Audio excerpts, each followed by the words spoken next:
एक अपराधी अपराध करने से पहले एक प्लान बनाता है और उसी प्लान के तहत अपने काम को भी अंजाम भी दे लेता है। लेकिन वह सोच बैठता है कि अपने काम को अंजाम देने के बाद अपनी ज़िंदगी बड़े ऐशो आराम से और जिएंगे और हमारे जितने भी सारे दुखड़े हैं वह ख़त्म हो जाएंगे। लेकिन वह नहीं जान पाता कि पुलिस के हाथ भी काफ़ी लंबे भी होते हैं।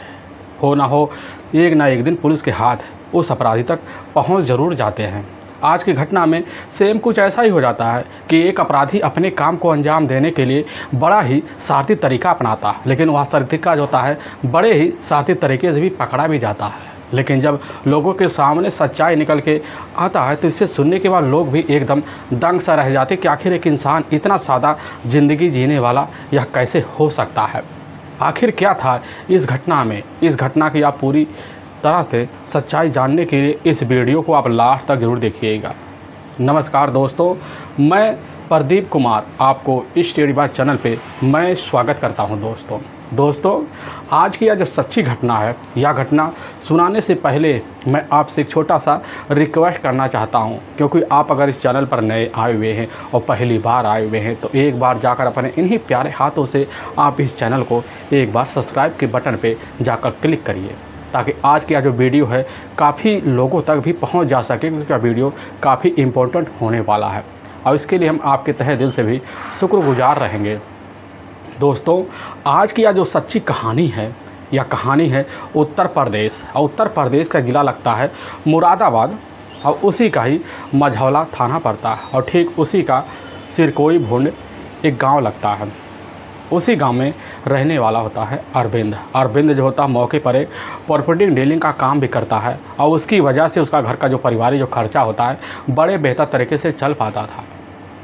लेकिन तभी मैं बात कर रहा हूँ ठीक अब 16 फरवरी 2017 को ही, तो वही लगभग सुबह का टाइम होता है। इधर अरविंद जो होता है अपने ही गाँव में रहने वाले होते हैं जसपाल सिंह की अपनी पत्नी होती है अनीता, और जसपाल और अनीता की टोटल एक इकलौती बेटी होती है। वह बेटी कोई और नहीं होती है, वह बेटी उन्हीं की होती है शीतल। अब शीतल जिसकी उम्र लगभग 24 साल के आसपास होता है, लेकिन अनीता और साथ में इधर जसपाल की बेटी जो होती है शीतल इकलौती होने के नाते बड़ा मान और सम्मान, बड़े लाड से प्यार और पालन बहुत पसंद करते हैं। लेकिन अरविंद जो होता है अब उसी समय जसपाल के घर जाता है, लेकिन जब जाता है तो उस समय अनीता के जो पिता होते हैं मौके पर घर पर तो नहीं होती, लेकिन हाँ अनीता और साथ में उसकी अपनी बेटी वही होती है शीतल, दोनों वहीं पर होते हैं। और जब होते हैं तो उस समय अरविंद जाता है और उसी समय शीतल की जो माँ होती है अनीता से अरविंद कहने लग जाता कि आंटी जी शीतल को वहाँ अपने साथ जो होता है ठीक अपनी ही मौसेरी जो बहन होती है मौके पर गजरौला की ही रहने वाली है और उसी की आज शादी है, तो इसलिए हम जो होता है शीतल को अपने साथ लेना चाहते हैं, क्योंकि वहाँ पर उसका बुलावा आया है। लेकिन यह बात जैसे इधर अनीता सुनती है शीतल के बारे में कि आखिर अरविंद तो ले जाना चाहता है, तो वह तुरंत ही सुनकर हामी भर लेती है, क्योंकि अनीता को पता होता है कि अगर कोई भी करीब हो तो भाई के रिश्ते में अरविंद ही करीब है। और तुरंत ही अरविंद की जो बात होती है उस समय अपनी अनीता जो होती है दिल में रख लेती। रखने के बाद अनीता और साथ में अरविंद को दोनों को साथ जाने के लिए परमिशन दे देती है। लेकिन हाँ इधर अरविंद अपनी मुँह भोली जो बहन होती है अनीता को साथ लेता है। साथ लेने के बाद वहाँ निकल जाता है, लेकिन जब निकल जाता है पूरा शाम का टाइम हो जाता है, बड़े अच्छे से बीत जाता है। इधर 17 फरवरी अब 2017 का ही जब सुबह का टाइम होता है तो उसी में पता चलता है अनीता को कि अभी तक हमारी जो अपनी बेटी होती है शीतल वह तो घर लौट के नहीं आई। लेकिन हाँ उसका जो अपना भाई होता है मौके पर अरविंद तो अपने घर चला आया है। तो यह बात जैसे ही सुनती है, सुनने के बाद उसी समय अब बिना देर किए तुरंत ही अनीता अब उसी समय अरविंद के घर पहुँचती है। तो अरविंद जो होता है अपने घर में मौके पर बैठकर कुछ नाय पास्ता कर रहा होता है। तो अनीता जब पहुँचते उसी समय अब जाकर अरविंद से पूछ बैठती कि आखिर तुम्हारी जो बहन है अब वह शीतल रह कहाँ गई। तो उस समय जो होता है बड़ा ही चौंक जाता है और चौंके हुए शब्दों में अरविंद अब कहने लग जाता कि आंटी जी अनीता तो हमसे शाम को जो होता है जब रास्ते में जा रही होती है तो उस वक्त कुछ बात कहती है। कहने के बाद कहने लग जाती है कि एक बार आप हमें भाई जी 1500 रुपया दे दीजिए और हमें कहीं जाना है, अर्जेंट काम है। और वह हमसे 1500 रुपया लेती है, फिर वापस उसी रास्ते से चली जाती है। लेकिन इसके बाद हमें नहीं पता कि आंटी जी वह गई तो गई कहाँ। शीतल की जो माँ होती है, शीतल की माँ जब यह बात सुनती है तो एक बात चौंक से जाती है। लेकिन इधर अरविंद उसी समय कह बैठता है कि हमें शंका कहीं ना कहीं अपने ही इलाके का जो रहने वाला है महेंद्र तो हमारा ही पार्टनरशिप था, लेकिन उससे आज हमारा कल बन नहीं रहा है। लेकिन हाँ, महेंद्र और साथ शीतल का मैं देख रहा हूँ कई महीनों से ज़्यादा करीबी बना हुआ है और हमें शंका हो रहा है कहीं महेंद्र के साथ शीतल तो चली नहीं गई। और यह बात जैसे इधर अब अनीता सुनती है अपनी बेटी के बारे में, तुरंत ही अरविंद की बात को विश्वास कर लेती है, क्योंकि अरविंद को वह अपना इकलौता बेटा मान चुकी होती है। अब विश्वास करने के बाद बिना देर किए जब महेंद्र के घर पहुंचते हैं तो पता लगता महेंद्र तो उस समय घर है नहीं, लेकिन इधर महेंद्र के अपने माता पिता घर ही होते हैं। और वहीं पर इधर अनीता जब अपनी बेटी शीतल के बारे में पूछताछ करती है और पता करती है कि महेंद्र कहाँ है, तो उसी समय महेंद्र के जो घर वाले कह देते हैं कि वह कल से ही नहीं दिखाई दे रहा है और ना ही उसका कहीं फ़ोन लग रहा है। यह बात सुनने के बाद उसी समय अनीता उसी समय अपनी बेटी शीतल के बारे में जब कहती है तो वह भी समझ जाते सारा मामला।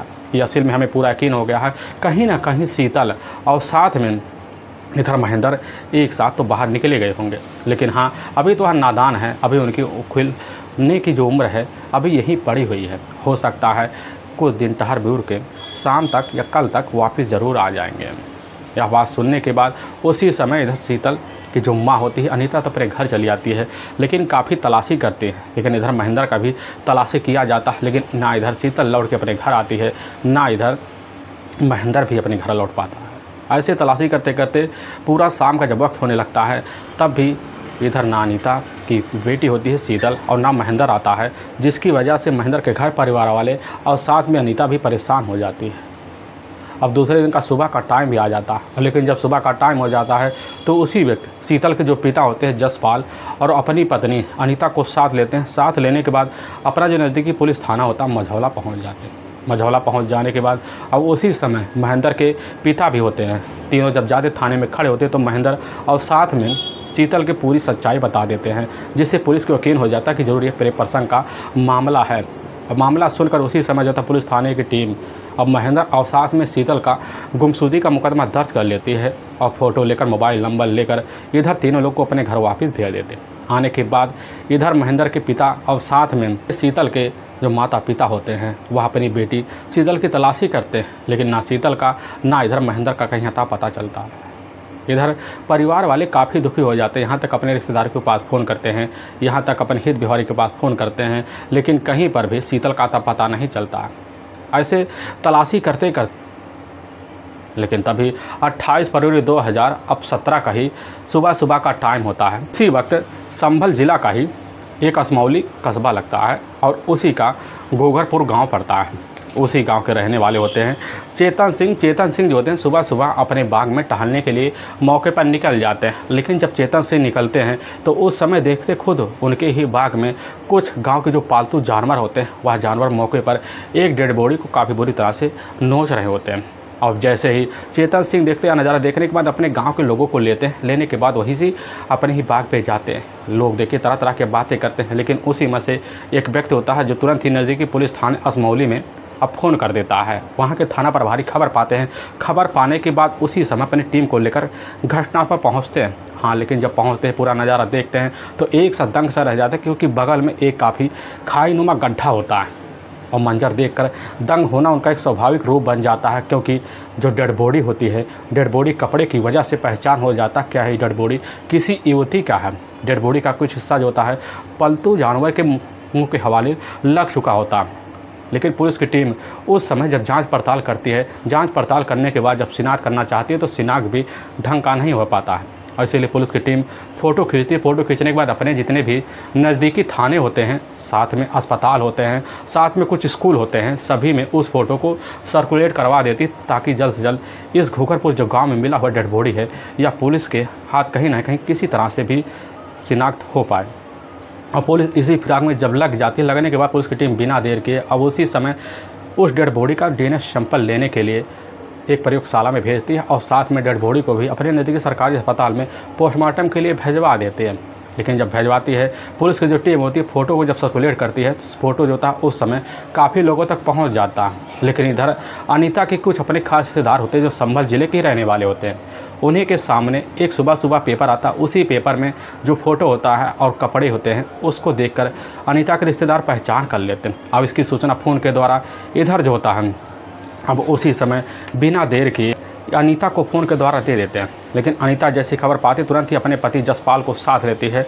अब साथ लेने के बाद अब बिना देर के उसी समय असमौली थाने में पहुंचते हैं। लेकिन असमौली थाने में जब पहुंचती है तुरंत ही वही न्यूज़ जो पेपर होता है पुलिस के सामने निकाल कर रिश्तेदार रख देते हैं। रखने के बाद पुलिस को यकीन हो जाता है कि ठीक है, यही न्यूज़पेपर जो है हमने कल पोचो में चस्पा करवाया हुआ था। पुलिस की टीम कुछ कपड़े लाती है, कुछ सबूतें लाती, कंगन लाती है। वही जैसे ही इधर शीतल की जो माँ आती है अनीता और जसपाल सिंह देखते तो वहीं पर दहाड़े मारकर चीख चिल्ला पड़ते हैं। अब पुलिस जैसे इनकी इस अवस्था को देखती है, पुलिस समझ जाती कि आखिर में चेतन के जो बाग होता है उसी बाग में मिला हुआ डेड बॉडी जो युवती का होता है और जिसकी उम्र लगभग 24 से 25 साल होता है, वह कोई और युवती नहीं थी, वह बस करो शीतल ही थे।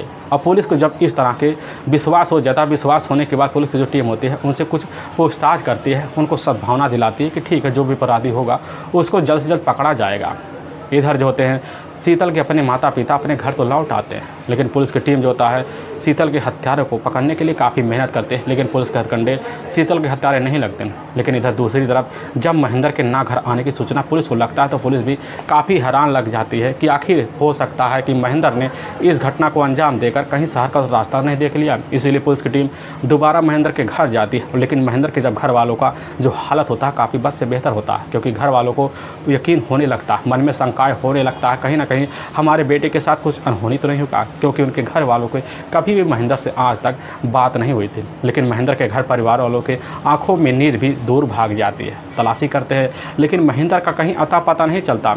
और ऐसे तलाशी करते करते यानी कि 16 फरवरी 2017 से ठीक इधर आ जाता है अब 17 मार्च 2017 का दिन, और तभी सुबह का टाइम होता है। सुबह के टाइम में जो होता है ठीक जहाँ पर पहली डेड बॉडी उधर जो होता है मिली हुई थी, ठीक वहाँ से 2.5 किलोमीटर दूर पड़ता है अमरोहा ज़िला। उसी ज़िले में ही सैयद नगली कस्बा लगता है।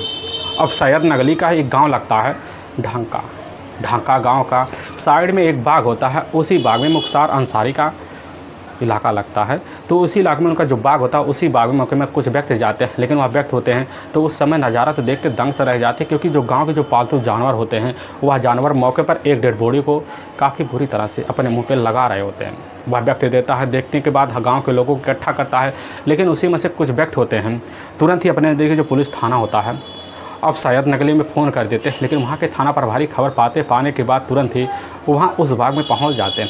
डेड बॉडी का जब मुआयना करते हैं देखते हैं कि बगल में तो एक गड्ढा है, काफ़ी गहरा गड्ढा है। समझ जाते हैं डेड बॉडी को इसी गड्ढे में डम कर दिया गया होगा। लेकिन देखते हैं डेड बॉडी का जो सर होता है तो मौके पर होता नहीं है। लेकिन वहाँ के जो सिपाही होते हैं तो उस समय घटनास्थल का निरीक्षण करते हैं। लेकिन जैसे ही कुछ दूर जाते हैं तो वहाँ एक झाड़ी नुमा होता है, उसी झाड़ी में वो डेड बॉडी का सर पड़ा होता है।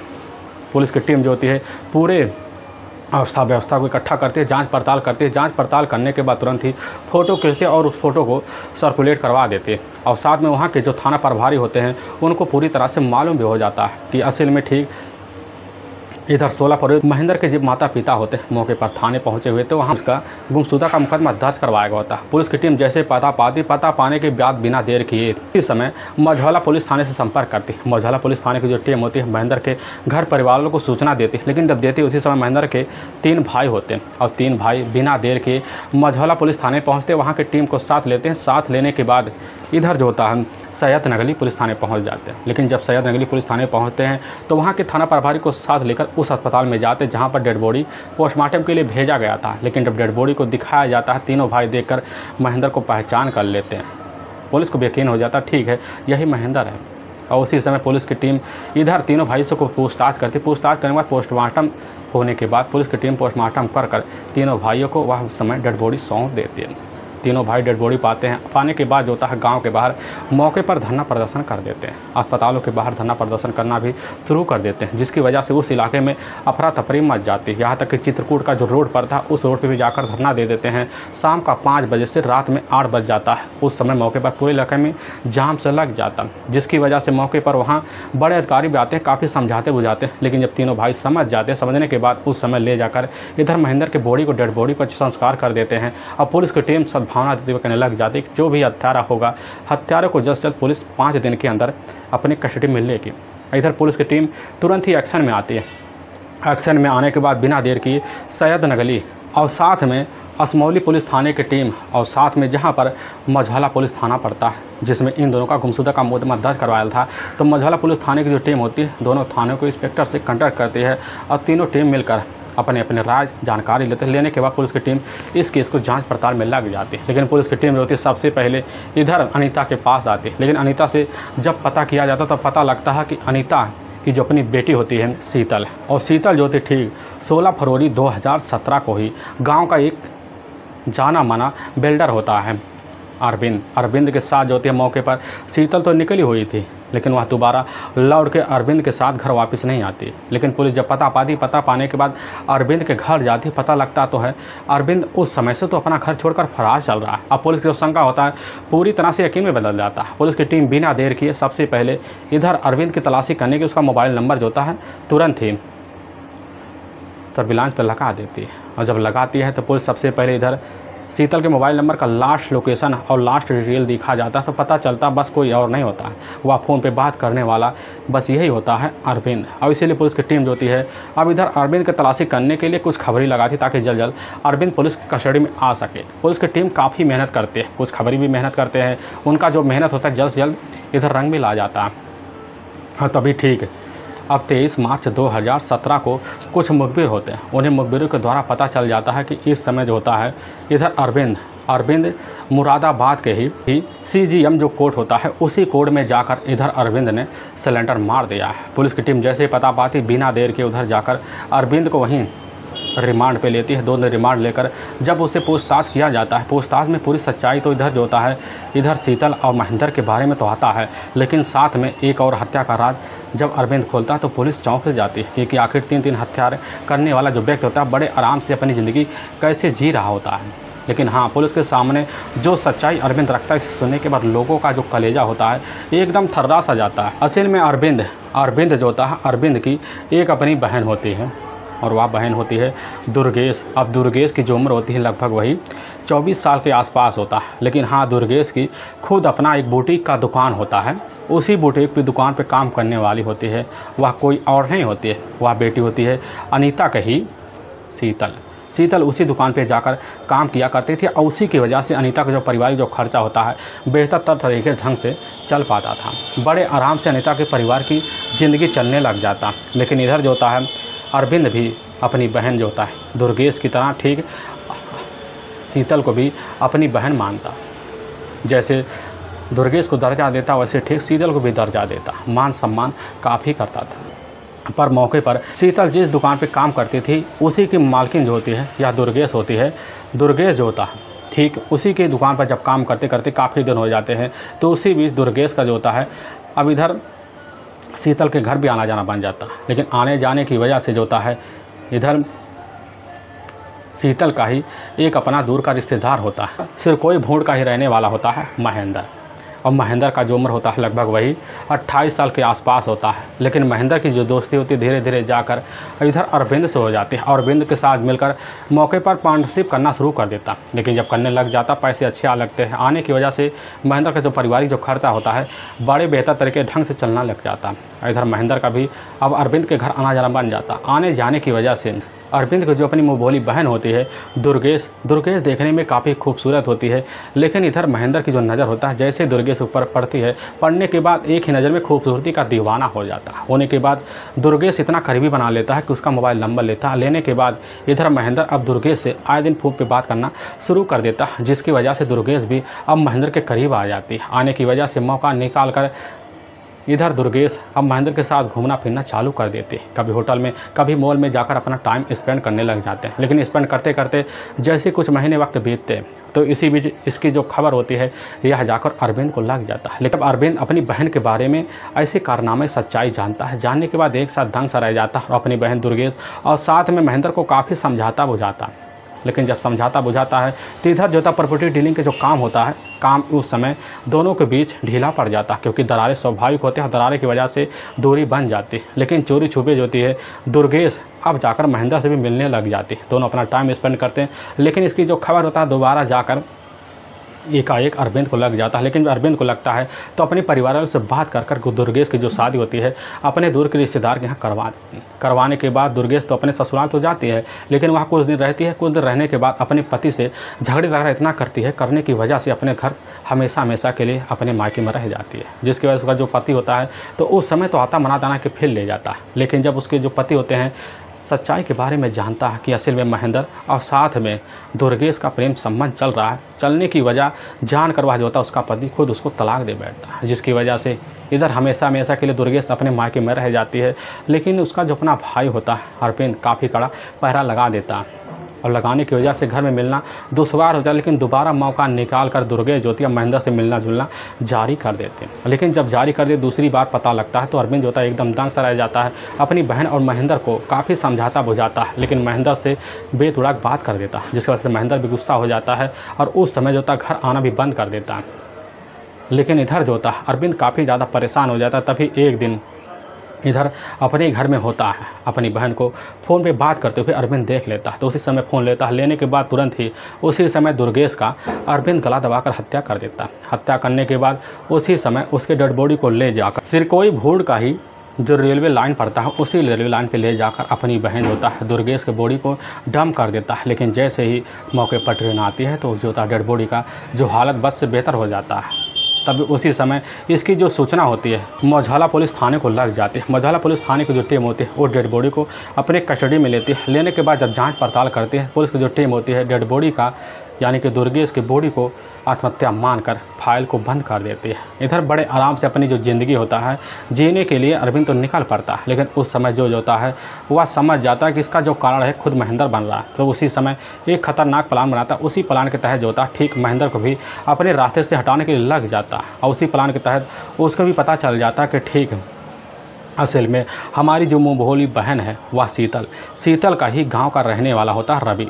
और रवि और साथ में शीतल का लगभग 1.5 साल पहले प्रेम प्रसंग चल रहा होता है। लेकिन प्रेम प्रसंग का जो मामला था उस समय जाकर एकाएक तब खुलता है जब एक दिन शीतल के घर में रवि मौके पर आया हुआ था और उसके साथ हम बिस्तर हुआ पड़ा हुआ था। तभी उसकी जो अपनी माँ और जो उसके अपने पिता होते हैं एक ही साथ देख लेते हैं। देखने के बाद रवि को अपने हाथों में लेते हैं। लेने के बाद तुरंत ही अपने नज़दीकी पुलिस थाना मझौला जाते हैं। लेकिन पुलिस थाने की जो टीम होती है इस मामले को काफ़ी गंभीर लेती है। लेने के बाद रवि के ऊपर काफ़ी मामले में दर्ज करके ले जाकर हमेशा के लिए जेल के सलाखों के पीछे डाल देते हैं। क्योंकि उस समय शीतल जो होती है अपने परिवार की तरफ से खड़ी हो जाती है और इधर जो तक खिलाफ रवि की हो जाती है। लेकिन बाद में शीतल को बड़ा पछतावा सा होता है। वह सोच बैठती कि जिसने हमारे लिए ज़िंदगी साथ बिताने की कसमें खाई थी आज हमने उसके साथ बहुत बड़ा धोखा किया। तो उस समय जो होती शीतल जब पछतावा कर बैठती है तो हमेशा के लिए जेल जाने का निर्णय लेती है। और जब जाती है तो उस समय रवि से बात करती है, उसको दिलासा देती है कि समय आएगा तो हम कुछ छुड़वा लेंगे। लेकिन जब इधर शीतल किसी वकील के पास जाती तो वकील उस समय काफ़ी ज़्यादा पैसे की मांग करता और इस पैसे की जानकारी जो होता है भी लगने लगता कि हमारा जो प्लान है अब पूरा का पूरा कामयाब होते हुए दिख रहा है। तो उस समय मौके पर अपने ही गांव में जब जाता है तो जाने के बाद शीतल से मिलता है। शीतल से मिलने के बाद उसके सामने उसके प्रेमी रवि का नाम लेता है। लेकिन जब नाम लेता है तो उस समय शीतल एक बार सोच में पड़ जाती, कहने लग जाती कि हमें पता है कि हमारा जो प्रेमी है पैसे की वजह से नहीं छूट पा रहा है, हम उसके लिए काफ़ी मेहनत कर रहे हैं, हम छुड़ाने की कोशिश कर रहे हैं। लेकिन उस समय अरविंद जो था शीतल के सामने कहने लग जाता है कि देखो जैसी हमारी बहन एक दुर्गेश थी जिसने खुद आत्महत्या कर ली वैसे तुम ही हो। हम तुम्हें काफ़ी ज़्यादा लाड़ प्यार भी करते हैं, लेकिन हाँ हम भी चाहते हैं कि तुम्हारे जो प्रेमी है रवि जेल से छूटे और इसके लिए हम तुम्हें 50,000 रुपया भी देंगे और एक फ्लोट तुम्हारे नाम भी करेंगे। यह बात जैसे ही सुनने के बाद शीतल एकदम खुश हो जाती है और अपने भाई के हाथ वहीं पकड़ लेती, कहने लग जाते हैं कि भाई आप हमारे लिए भगवान हो। वहीं पर अरविंद भी कह देता है कि बहन तुम्हें एक काम करना होगा, बस छोटा सा काम है।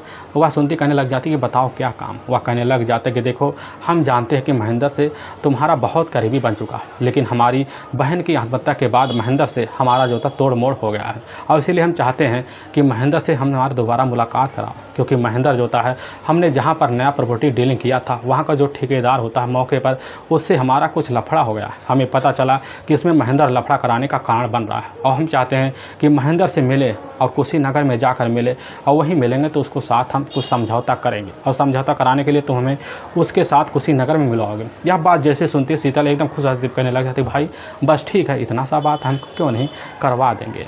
और यहाँ जैसे अरविंद सुनने के बाद उसके मन को बड़ा तसल्ली मिलता है, और जब तसल्ली मिलता है तो उसी समय कुछ दोस्तों को हायर करता है। उसके कुछ अपने करीबी दोस्त होते हैं, उन्हीं दोस्तों को साथ लेता है और अच्छे समय का इंतज़ार भी करने लग जाते हैं। और तभी 16 फरवरी 2017 का जैसे सुबह का टाइम होता, उसी बीच अपने प्लान के तहत अरविंद खुद जो होता शीतल के घर पहुंचता है। लेकिन जब घर पहुंचता है, उसकी जो अपनी माँ होती है अनीता के सामने बड़ा बड़ाई वाली बात कर देता है। उसकी माँ फंस जाती है। शीतल भी उसी चाल में चलती है, लेकिन शीतल जब पता पाती है कि हमें हमारी माँ मान गई है जाने के लिए, तो उस समय शीतल अरविंद को साथ लेने के बाद अपने गांव के बाहर निकल जाते हैं। लेकिन जब बाहर निकल जाती है तो उस समय इधर जो होता है अरविंद तो वहाँ से चला जाता है, लेकिन शीतल अकेली फ़ोन करती है। उस समय महेंद्र को अपने पास बुलाती है, लेकिन जब अपने पास बुलाती है और तुरंत दिल्ली रोड जो स्थित होता है और गगन नदी होता है, और उसी तिराहे से सैयद नागली के लिए ऑटो बुक कराती है। लेकिन जब बुक कराती है तो मौके पर ऑटो बैठकर निकल जाती है, और निकलने के बाद जो होता है सैयद नागली पहुंच जाती है। और वहां पहुंचती है तो मौके पर एक जंगल नुमा होता, काफ़ी घना होता है, एक पेड़ होता है। उसी पेड़ के नीचे मौके पर खड़ा होता है वह अरविंद के, लेकिन अपने कुछ करीबी वहीं पर होते हैं। उसमें से एक सुपर किलर होता है गुलाम, और बाकी उसका एक अपना भाई होता है राजू, ठीक अरविंद का ही मामा होते हैं कल्लू। वह जब तीनों होते हैं, तीनों के साथ मिलकर उसी समय वहाँ जगह पर खड़ा हो जाता है, और वहीं पर महेंद्र भी होता है और वहीं पर शीतल भी होते हैं। लेकिन शीतल और महेंद्र एक ही आपस में जाकर झाड़ी में जैसे बात करना शुरू कर देते हैं, तो उसी समय पीछे से तीनों मिलकर जाते हैं। जाने के बाद वहीं पर राजू और अरविंद और इधर सो जो होता कल्लू, तीनों मिलकर पहले तो शीतल की बेरहम तरीके से गला दबाकर तो हत्या करते हैं, क्योंकि वह समझ जाते हैं कि इस सबूत का जो कारण बनेगी बस कोई और नहीं शीतल बनेगी। इसीलिए सबूत मिटाने के लिए पहले वहीं पर शीतल का गला दबाकर हत्या कर देते हैं। फिर दोबारा महेंद्र के ऊपर एक टूट पड़ते हैं, महेंद्र का भी गला दबाकर हत्या कर देते हैं। लेकिन हत्या करने के बाद सबसे पहले महेंद्र का जो डेड बॉडी होता है, डेड बॉडी को उसी समय तीनों मिलकर अपने कब्जे में लेते हैं। और कब्जे में लेने के बाद ही अमरोहा ज़िला के ही और ठीक जो होता है सैयद नागली जो कस्बा लगता है, उसी में ही एक ढाका गांव लगता है। उसी गांव के बाहर एक बाग होता है, उसी बाग में ले जाते हैं जो रफ़ात हुसैन का होता है। ले जाकर उसी बाग में काफ़ी गहरा गड्ढा होते हैं, खोदने के बाद ले जाकर उसी बाग में गड्ढे में कपड़े सहित जो होता है महेंद्र के बॉडी को डंप कर देते हैं। डंप करने के बाद तुरंत ही शीतल के बॉडी को अपने कब्जे में लेते हैं। लेने के बाद लगभग वहाँ से 2.5 किलोमीटर दूर जो होता है ले जाकर घोंघरपुर गांव के बाहर चेतन सिंह का जो बाग होता उसी बाग में ले जाकर एक गड्ढा खोदते, उसी गड्ढे में भी शीतल के बॉडी को डंप कर देते हैं। लेकिन मोबाइल जो होता ले जाकर बाहर के गाँव में मौके पर डैमेज करके फेंक आते हैं। आने के बाद अपनी ज़िंदगी जो होता है इधर अरविंद बड़े आराम से जीने की कोशिश करता है और जीने भी लग जाता है। लेकिन जब समझ जाता है कि पुलिस अब हमारे हाथ तक नहीं पहुंचेगी, तो आराम से ज़िंदगी जीने के लिए कोशिश भी करता है। लेकिन वाकई में दोस्तों पुलिस के सामने जब यह सच्चाई अरविंद के थ्रू आती है, तो पुलिस की जो टीम होती है बिना देर के अब उसी समय इधर जो होता है जाती है कल्लू और राजू और साथ में जो शूटर किलर होता है गुलाम। तीनों को पुलिस पकड़ने में लग जाती है। लेकिन पुलिस के कस्टडी में गुलाम और राजू तो नहीं आते। लेकिन उस समय जो होता है कल्लू तो आ जाता है। पुलिस की टीम कल्लू को अपने साथ लेती है। लेने के बाद अरविंद और कल्लू को ले जाती है, वहाँ की कोर्ट में पेश कर देती है। लेकिन पुलिस की टीम इधर गुलाम और राजू के ऊपर काफ़ी गंभीर धारा मामला दर्ज करके तलाशी भी करती है। लेकिन पुलिस की टीम इधर कल्लू अरविंद को ले जाकर वहाँ के ही जो जेल होता है जेल में लंबी सज़ा के लिए डाल भी देती है। लेकिन दोस्तों हमें इस घटना का सुनाने का जो उद्देश्य है किसी को दिल को ठेस पहुंचाना नहीं है, बस आपको यह बताना है कि आप जहां भी रहें आप सावधान और सतर्क जरूर रहें। दोस्तों फिर मिलेंगे एक नए वीडियो के साथ, तब तक के लिए जय हिंद और जय भारत।